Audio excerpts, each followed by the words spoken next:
Hello, everyone. My name is Matthew Reitzel. I'm the manuscript and photo archivist with the South Dakota State Archives, and I will be giving this pre-recorded presentation titled Recently Accessioned Manuscript Collections. This presentation will provide information on the South Dakota State Archives, define a manuscript collection, and explain our accessioning process at the South Dakota State Archives. And then I'll finish up by showing some examples of our recently accession manuscript collections from this last calendar year. This video is scheduled to post on Thursday, October 27th at 9 a.m. Archive staff will be monitoring our social media platforms at that time, so if you have any questions, you can drop us a line there. Okay. So once again, my name is Matthew Reitzel. I'm a manuscript and photo archivist with the South Dakota State Archives. October is Archives Month in South Dakota. Archives Month is a time to highlight the importance of archival institutions and to promote the need for collecting, preserving, and making history available to the public. So our theme this month is History on the Move. You can see our images here showing things on the move, cars, banks, balloons even. So a lot of different materials. You can check out some more background on Archives Month at history.sd.gov/archives. That's the main website for the South Dakota State Archives, and there's links there to Archives Month activities. And you also see the proclamation of Archives Month by South Dakota Governor Kristi Noem. The South Dakota State Archives is located in the Cultural Heritage Center, which is located in Pierre. It's the building built into a hill, as people like to say. It's also the headquarters of the South Dakota State Historical Society, which is under the Department of Education. There are 5 programs within the State Historical Society, which include the State Archives, the Museum, the State Historic Preservation Office, the South Dakota Historical Society Press. And our 5th program is Archaeology, and that is located out in Rapid City. The State Historical Society is also supported by the South Dakota Historical Society Foundation, which provides financial resources to the programs of the Historical Society.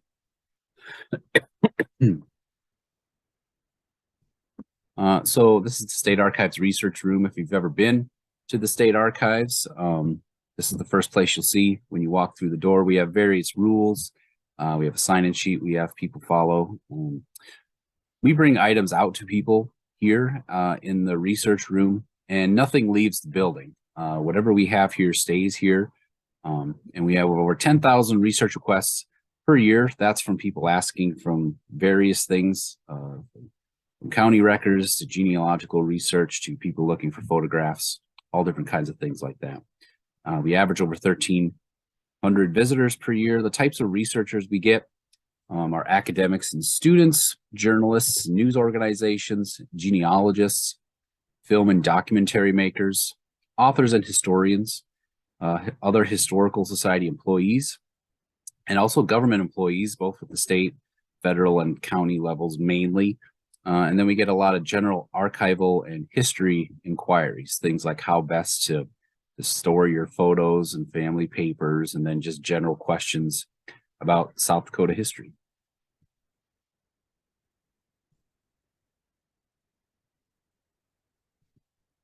So this is our storage area here, and that's where I'm coming from right now, actually.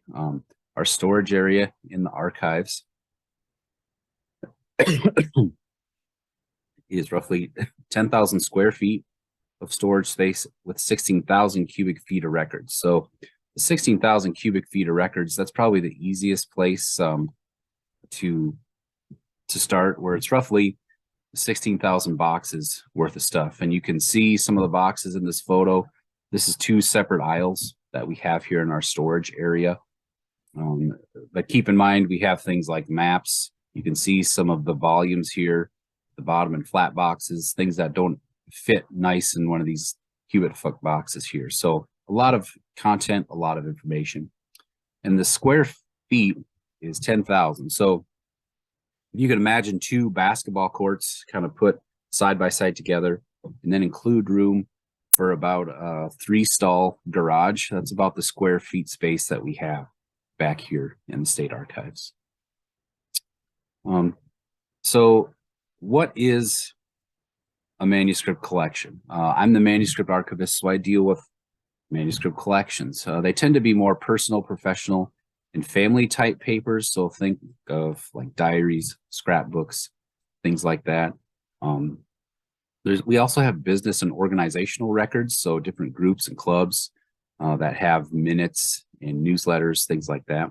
Typically, they tend to be unpublished documents, so published things tend to be more found in a library, like books, things like that. We generally have unpublished materials, and we're non-government records. And again, anything created by the government would be for our government archivists, but the manuscript collections tend to be things that individuals create, usually concerning their own life or involving their own life.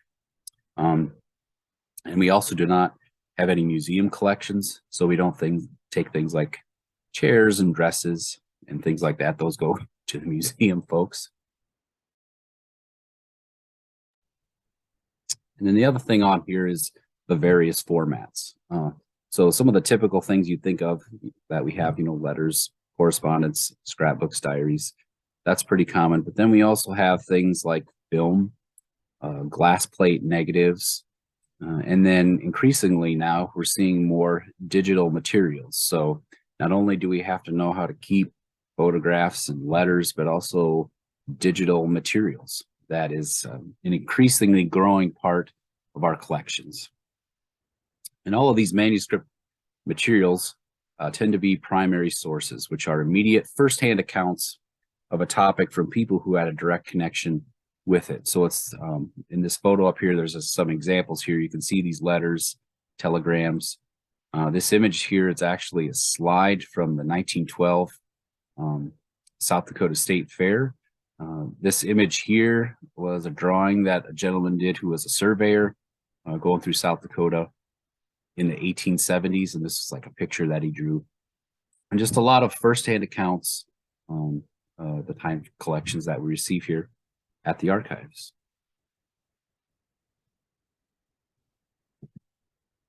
One of the words we like to use here at the State Archives and in any archives is accessioning. We accession collections. Accessioning is the process of formally and permanently accepting materials into an archives. And within that accession, each collection gets its own accession number, which is a unique identifier assigned to a process collection associated with a repository's databases as a means of cataloging and locating that collection. I kind of like this picture here because it has all these boxes kind of in chaos. And what we do, we take that chaos that comes to us and we put it in order. Every collection gets its own unique accession number.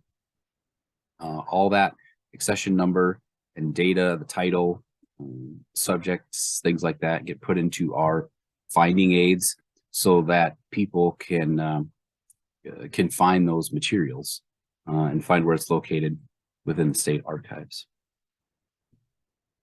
You can go online to South Dakota State Archives archive space.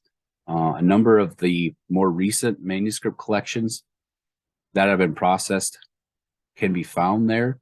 I think it has the current manuscript collections back to about the year 2000. That's kind of how far we've gone back with our archive space materials. So you can look for certain collections. You can also look for various subject terms and then see what other collections we have concerning that subject. So our task here at the State Archives is to collect, preserve, and make available the history of South Dakota. Most people understand, I think, the collecting part. People donate stuff to us, we take it in, we store it here at the archives. The second part, preserving, we have our climate-controlled facility, both with temperature and relative humidity. We have items in acid-free boxes using acid-free folders. There's ways we can preserve things to make them last longer, and that's why we store things here at the State Archives. The last one, to make available, I tend to think is the one sometimes people don't think as much about. We collect this stuff, we preserve it, The main thing we do is make it available to people through our different finding aids, by people asking us questions, I guess, what do we have in our collections? And if we just store all this stuff back here, that's good, but we have to make it available to people. And that's, to me, that's one of the larger goals as far as the archives is concerned.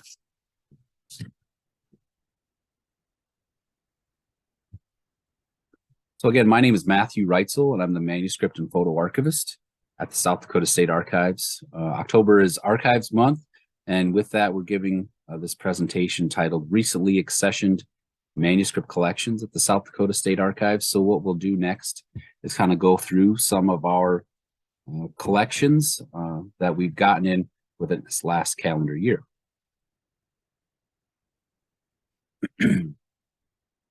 So this first one, this is the Albert L. Snyder wheat harvesting scene at Sanborn County, and this is dated to 1912. The postcard shows 4 horse-drawn grain binders, excuse me, harvesting wheat in a field. And this is all we got for this collection. It was the one postcard. But what we did is we took this card and we did some additional research to try and find out more about this Albert Snyder. And we found this photo and section of Sanborn County was found in one of our county history books. So there's a little bit of him that we found there. This is also a state census card that we found for Mr. Snyder. And then we also did some research and found his obituary. So this is just a good example of where we have one postcard. And we were able to look through our other resources at the state archives to find history on this particular gentleman. And then the other part with this collection, we get things like one postcard, and then we'll also get things like 20 boxes of stuff. So the kind of collections we get kind of vary in size. Shown here are 2 cabinet cards of Vernon Blake taken when he was 3.5 months old. Vernon was born in March of 1897 at Hudson, South Dakota, to Charles and Ella Blake. Charles and Ella were originally from Connecticut. They married in 1890 and only spent a few years in South Dakota. By the 1900 federal census, they had already returned to Connecticut. Photographer Solf Hickel, like you can see down here at the bottom left, of Beersford, took the image in his photo studio. The first image is of Vernon sitting on a covered stool, wearing a white gown. And the second photo was altered to make it appear that Vernon was sitting on a crescent moon. So one of the things we're more cognizant of at the state archives is South Dakota photographers. There's a number of photographers who were in the state and territory actually very early on taking photographs. And through the South Dakota Digital Archives, you can actually search by photographers. So not only by topics or towns, but you can also see what other photos we have from certain photographers in our collections. Another important aspect of our collections is historical context. If we didn't know who this was, this would just be 2 cabinet cards of an infant. We'd have the photographer on there. But we wouldn't know who it is. So that's why we had that history, which was provided to us on Vernon, his family. And again, they were only here a very short time. So it was kind of fortunate that we had this historical context for him. And the altered photo here on the crescent moon, photoshopping is what they call it today, but photographers were always finding ways to kind of do little tricks with photography to make their photos more interesting. So next we have a promotional map dated to January of 1885 for the town of Bangor, the early county seat for Walworth County. One side of the map, which you can see here, includes the town plot of Bangor with the location of the courthouse, with the courthouse square kind of being right in the middle here. And the courthouse was built in November of 1884 at the center of town. And the back of the map offers promotional content for Walworth County and the town of Bangor. This one down here, this public health one, I always kind of took interest in because it mentions here only 4 deaths. And that's something they're promoting. And it says here, the doctors have no patience and the undertakers no business. We have come to live and not to die. So that's just kind of an interesting way, I think, of promoting yourself. Bangor was platted on October 9th of 1884. Walworth County Citizen chose Bangor as the county seat that same year. A 20 by 40 courthouse, 2-story courthouse with a fireproof vault was built soon after. And Bangor was the county seat for 16 years without a dispute before the coming of the railroad.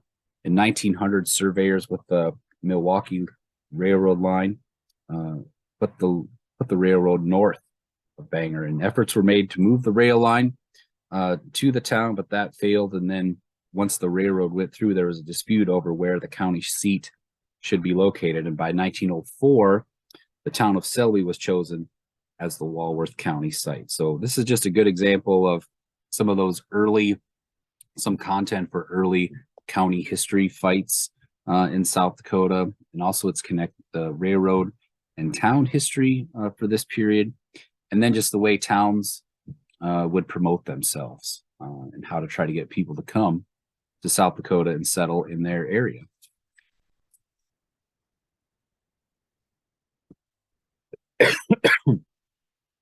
So similarly, this is another map. It's 19 by 25 inches with an attached booklet, which you can see right here in the corner, titled South Dakota Farms and Ranches, provided by the Homeland and Investment Company of Miller, South Dakota.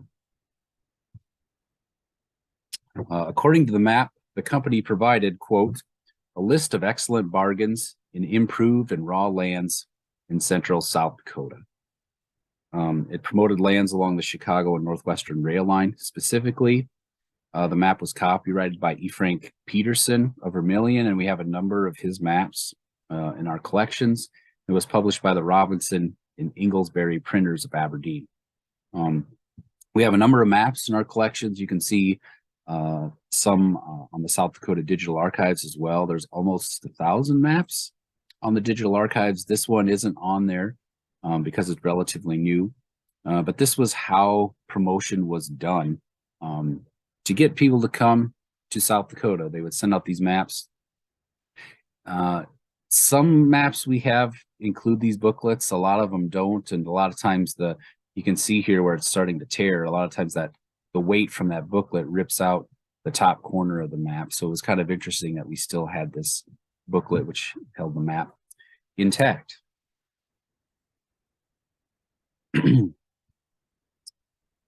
Here we have 2 postcards portraying the story of women homesteaders in central Jackson County from the 1900s. The collection is significant as it connects with the historical theme of young single women homesteading in western South Dakota in the 1900s and 19-teens. So Amanda Nickel was a young nurse in her early 20s who lived in Oak Park, Illinois in 1905. Amanda and 3 friends decided to homestead in western South Dakota. Amanda filed for a homestead on the northwest quarter of Section 22, Township 1 South, Range 21 East. And the story goes that the 4 women all filed on adjacent sections, and they built their homestead shacks on intersecting corners. So they all kind of lived by each other. This section of land was located between Kadoka and Phillip. One postcard shows the 3 women in front of a half tar paper and half sod house shack. And the title of it, you can read it here, is the Nickel Plate Ranch. And then this second postcard here shows a smaller homestead shack. And then in this writing here, it has a quote that says, "This is the photo of my Dakota home." Also within this collection, we see the panoramic postcard, and there's 2 postcards here. You can see how they're split down the middle, but it shows kind of a panoramic view of Main Street in Kadoka, and this is dated April 5th, 1907. You can see it down here in the corner. This date is significant for Kadoka history as it was the day the first town lots were sold. After the sale, old buildings were moved around and new buildings were moved in. So this is an interesting collection because it connects with that early women homesteaders in South Dakota. That's one of the topics since I've worked here that has always kind of fascinated me. And one of the questions that might come up is, well, how do you get these women in Illinois come to South Dakota? You do that by having maps like this that get sent out throughout the United States, trying to entice people to come to South Dakota. So just an interesting part of history. And again, similar to the Vernon Blake infant photo, we had a lot of historical context for this. If all we had were these postcards, we'd have some information. We could probably do a little more research and try and figure out what's going on here. But when it was donated to us, we already had that historical context, which is very important for us to have. Again, my name is Matthew Reitzel. I apologize for the coughing. The title of this presentation is Recently Accessioned Manuscript Collections at the South Dakota State Archives. We're kind of putting this together because October is Archives Month in South Dakota and throughout the United States, and it's kind of meant to promote archives and archival collections throughout the U.S. and throughout the state.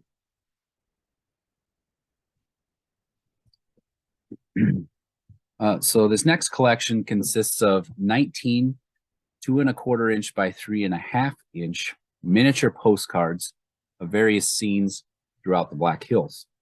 The images date to the 19 teens, with a few specifically dated to 1912. Photographer William B. Perkins Jr. of Lead took these images.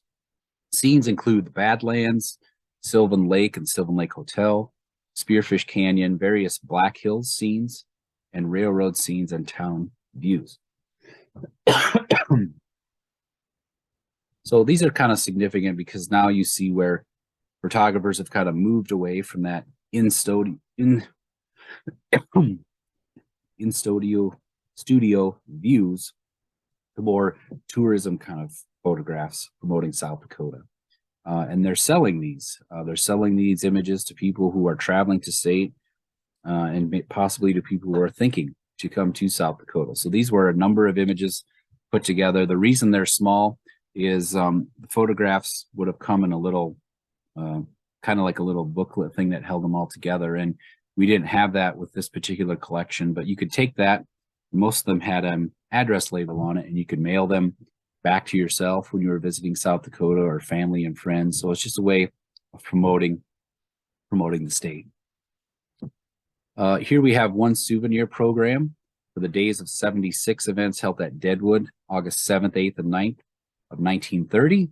The orange cover program noted, "It's wild, it's Western, it's real." The program names the event directors and executive committee members, as well as other positions and committees. The program lists 22 events, mainly rodeo competitions and races, but also a number of historical reenactments and various Native American exhibitions. Also in the program are several advertisements for Deadwood and Lead businesses from 1930. So one of the things that always piques our interest in collections is if it can tell us more than one thing. So within this program, it lists all the different events, the members of the various committees, and it also has these business advertisements for places in Lead and Deadwood. So there was the one main theme, the Days of 76 parade, but there was also more that this told us, especially these advertisements for businesses.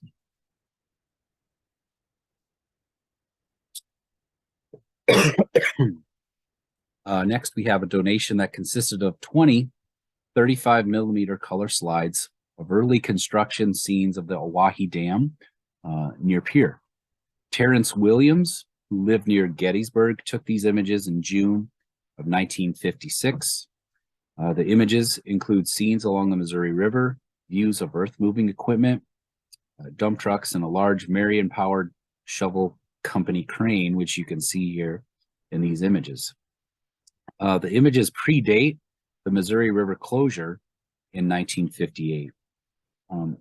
One thing I want to point out with this photo. You can't quite make it out, but back here, right in this area, is you can see the railroad bridge, which is near Pier. So we're looking south towards Pier, and he took this image, and then he just kind of turned to the west a little bit and took another image showing Peoria Bottom and things like that. So one of the topics that we're kind of cognizant of here at both the State Archives and the museum is recent history.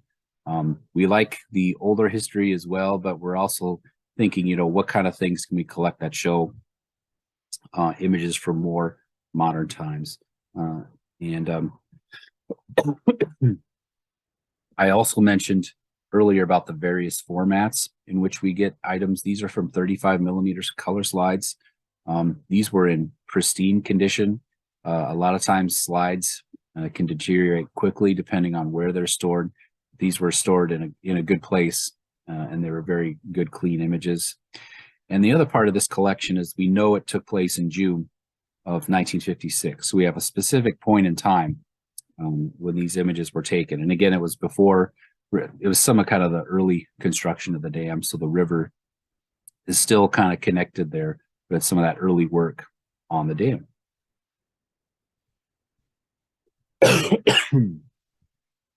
The next collection shows posters for the Pequanna Turkey Day races dating from the 1970s. The first poster is dated August 9th of 1977. It is titled Turkey Days. Events included the Turkey Queen selection, welcomed by Mayor Alvin Reese, singing of the turkey racing song, and the parade of turkeys, followed by the turkey races at 1 p.m. The afternoon included live music and game booths with free barbecue starting at 5:30. And the street dance was also held later that evening. The second poster was from the first annual Turkey Day races held in Pequanna in August 13th of 1974. This one didn't have a date on it, so we had to do a little newspaper research to figure out when the first annual turkey race was held, and we found that was dated to 1974. And again, events included the turkey races, selection of the Turkey Queen, and a street dance. Both posters included an image of the turkey holding a sign that reads, "Let's Talk Turkey."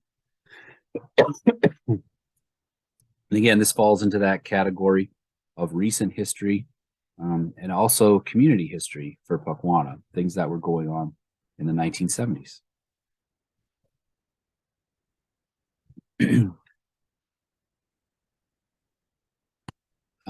This next collection consists of identified photocopies and additional photos added to an accretion to the Elizabeth Dibble collection.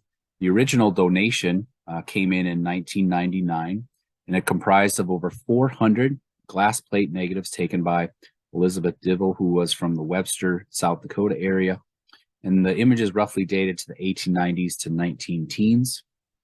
The images depict individuals, farm scenes, farm animals, houses, and many family photographs. The recently added photocopies identify the negatives from the original donation. So we have some scans from this glass plate negatives from the original donation that was made in 1999. These images are also available on the South Dakota Digital Archives, and that's where these images are coming from. So part of that recent donation was photocopies, which you see on the right here. And at the bottom, they included identification of those photographs. So here, for example, this is a photo of Mary Tucker and her cat, Buster. You can see Buster sleeping on the chair. Imagine that inside the house. And this is the home of Herbert Dibble, and it dates to around 1909.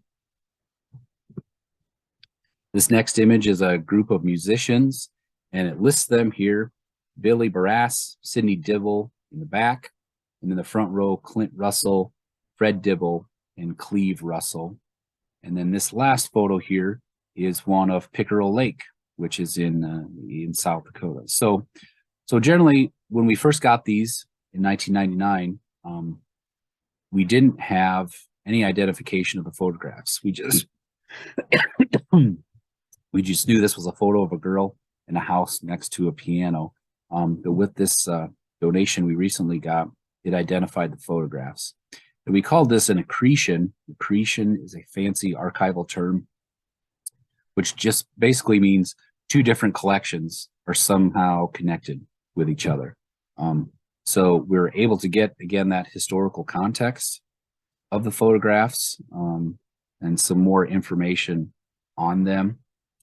This is another good example, too, of how we are responsible for things kind of long term. I mean, these were photos that came to the state archives in the late 90s, and we've stored them, collected, kept them here for that time, and now we have some more information on the plates. So that was a good collection for us to get an accretion to a previous donation.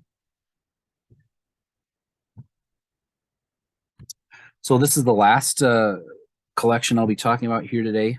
This consists of a translation of Native American names found on a map of Roberts County from around 1902.